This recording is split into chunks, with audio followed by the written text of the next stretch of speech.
Nyo ang Panginoon. So ngayon ay kapistahan ni San Jose Manggagawa, no? Tulad po ng ipinamanik natin. Ngayon din, simula rin ng mga mag-aalay. Di ka ba may nag-aalay ba rito? Ng bulaklak sa mahal na Beren? Wala. Okay. Tinatanong ko lang kung mayroon. Meron naman kasing lugar na talagang nakasanayan na. Okay. So bahagi ho, na ipinararangal natin ang araw na ito bagamat mainit, So bagamat umulan kaninang umaga, tawag na yung tawagin ay ulan ng Mayo, Agwas de Mayo, Kaya lang mainit pa rin, Kahit na mahangin, ay mabanas pa rin. Pero tayo pa rin ay narito. Nagpapasalamat sa pagkakataon na kung saan ay tayo ay magkatipon-tipon at magbigay ng papuri sa harapan ng Poong May Kapal. Salamat at patuloy na paghingi ng kanyang gabay. So, sa araw din ito ay sabi nga natin, pinaalala sa atin yung karangalan at dignidad ng paggawa, So, ano yung dignidad ng paggawa? Yung paggawa natin ay nakikiisa sa paggawa ng Diyos. Kaya ipinaayag ko sa unang pagbasa sa aklat ng Genesis, yung kasing binasa Ellen, yung unang 6 na araw, yung paggawa, ng lahat ng nakikita natin sa daigdig na ito, liwanag, ang dilim, mga kabundukan, mga hayop sa kagubatan, sa karagatan, So bahagi ho, Pero anong sabi ni Jesus ay linangin ninyo ang daigdig na ito, Tayo nagiging kapartner, kasosyo, siguro mas magandang term. Kasosyo tayo ng Diyos sa paggawa, Sa wikang English, pwede natin sabihin na co-maker, Pag sinabi mong co-maker, parang sa utang, yun ang pumipirma kapag may utang ka, co-maker. Iba yung umutang, ikaw magbabayad, Pero ibig sabihin, or co-creator, So, kasama sa paglinang at paglikha ng daigdig na ito, So, yun yung isang karangalan. Kaya nga yung hamon natin, yung dignidad ng paggawa, na kaya ba't ka gagawa? Kaisa ko ang Diyos. Kasi ito yung gawain ng Diyos. Nalinangin ang daigdig na ito. Ayusin, pangalagaan, pag-ibayuhin, payabungin. Yun yung napakahalagang gawain natin. Hindi lamang gawa ng may sahod, Siyempre, kasama rin yun, Kasi hindi tayo mabubuhay kung wala tayong sasahurin. Pero higit sa lahat, yung dignidad na kaya ay kapag tayo ay kumikilos, ay tayo ay nagtatrabaho, kaisa ko ang Diyos. Nagiging kawangis ako ng Diyos. Nagiging katulad ako ng Diyos sa kanyang paggawa. Napakahalaga po yun na makita po natin. Mahalaga rin nung sabi nga natin, maipaunawa ito sa sarili natin. Kasi bakit? Ano yung pangalawa? Kasi sa Ebanghelyo, makita natin sa aklat ng paggawa, sa Genesis chapter 3, at nakita ng Diyos ng lahat ng kanyang ginawa ay mabuti. Mabuti. Hindi nakasasama.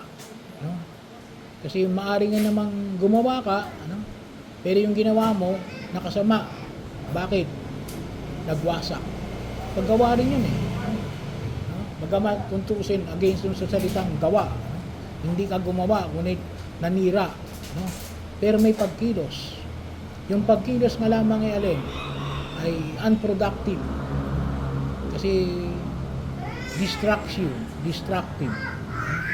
Bahagi ho. Kaya dapat makita natin na yung ating pagkilos ay dapat na nakabubuti. Bagamat daw siguro minsan may mga pagkakataon na alin na ang tawag nga natin diyan kung minsan parang gamot, may side effect, no? Kung minsan may gamot ka, ano? Pero na-allergy ka naman, no? So, anong gagawin mo? Babalik ka uli doon sa doktor, no? At titingnan, hindi bagay sa iyo ito. Anong gagawin? Bibigyan ka uli ng bagong gamot, no?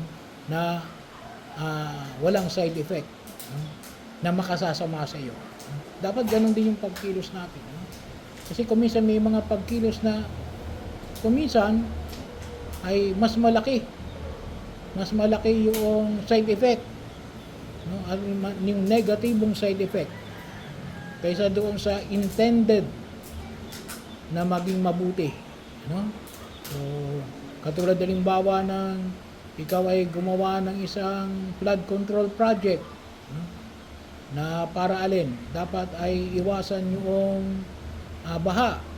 Ang ginawa mo ay substandard, no? So, instead na nakabuti, ay lalong nakasama, no? Kasi naging kumpante ang tao hindi kami babahain ay substandard. Ano mangyayari? Lalong nakasama, no? Kaya hindi lahat ng paggawa ay hindi nakabubuti. Pero yung paanyaya ng Poong May Kapal, no? Dapat yung ating pagkilos nakabubuti. Kasi ang Panginoon ay mabuti. At ang nais niya ay tayo lahat ay maging mabuti ang katatayuan. Kaya kung sakali mang hindi nakabubuti, na kailang bumalik ulit tayo sa drawing table. Tingnan natin, para may ayos natin, para tunay na itong gawain na ito ay makabubuti. Kaya din po, mahalaga rin yung sapat na karunungan. Sabi nga sa Ebanghelyo, tinatanong nila, saan kinuha ni Jesus ang karunungan ito? Kasi napakahalaga yung karunungan. Sabi nga natin, hindi ka lang gagawa sapagkat masipag ka. Dapat alam mo kung paano mo gawin. Kasi kahit na masipag ka, at mali yung pagkaalam mo, ay sira din naman. So, meron namang iba na may alam, ay tamad naman. Ay, kaya kung tusin, dapat magkasama yun.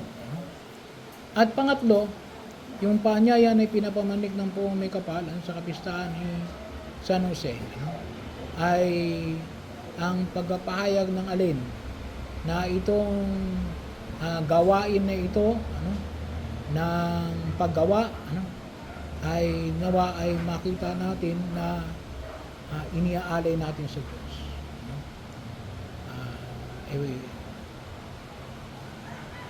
Lahat ba ng paggawa ay isang pag-aalay, ay kinakailangan natin na gawin iyon, Ibig sabihin, pwede ka kasi na naghuhugas ng pinggan pero walang pag-aalay.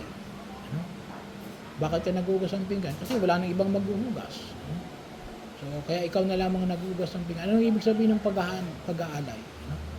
So, sabi ko nga kanina, kasi nagmisa na kagad kanina ka sa bayan, 3 o'clock. Kasi gawa ng mga bata, maghahandog ng bulaklak, kapag Mayo. So, ibig sabihin, iniaalay, mayroong pag-aalay. Na kapag tayo, halimbawa, naghuhugas ng pinggan, Panginoon, pwede nating iaalay yun Na, Panginoon, itong paghuhugas ko ng pinggan, ay inihandog ko sa iyong karangalan. Para sa kapatawaran ng aking kasalanan, para sa kapitbahay ko na may sakit, hindi kaya sa kaibigan ko na naghahanap ng kasabutan sa kanyang mga suliranin. So nandun dapat yung paghahandog. At sabi ko nga, kapag sinasabi natin paghahandog, ay mahalaga yung alin, yung pagkilala, knowingly, ora mismo, Panginoon, inihandog ko ito. Sana may bahagi natin. Kaya nga, kung tuusin, hindi lang mo lang yung maglalagay ka lang ng bulaklak pagkatapos walang intensyon. Dapat makita natin, inialay ko ito para saan. So, ganun din, ano man ang ginagawa natin sa bahay o sa trabaho, ay wag nating kalimutan na rin, ihandog natin yan, no? Sa pang-araw-araw nating gawain sa daigdig na ito. So ito mong tatlong ito, no? Karangalan ng paggawa, ang pagpaanyaya na alin tayo tinatawagan ng Diyos na hindi lang basta gumawa, ngunit gumawa para sa ikabubuti natin ng lipunang ginagalawan natin at ng ating patuloy na pakipag-ugnayan sa Diyos, no? Na siyang pinakamabuti. At pangatlo ay bahagi una kung saan ay maging bahagi natin ito bilang isang buhay na handog na hinaharap natin sa ating Diyos at Panginoong Hesus.